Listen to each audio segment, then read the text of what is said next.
So guys, maghimo ta og mashed potato. Ato na ni siyang hiwaon, panitan og hiwaon. Hiwaon, panitan og hiwaon.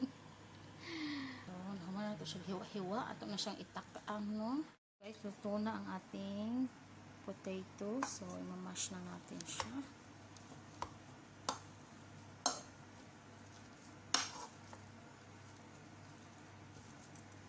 Mash, lagay natin itong ating paminta at saka asin. Tapos ating cheese.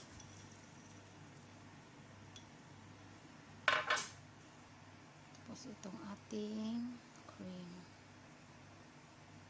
Marap na siya guys. Patuloy sa pag-mash. Madugmok siya taman sa ginhawa.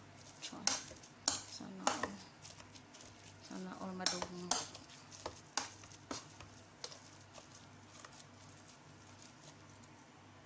Guys, magkamasos digdaan nyo, no? Okay.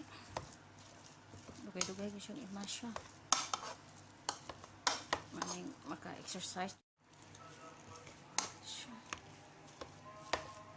Grabe high. Ano po ang ating mashed potato. Natapos na din.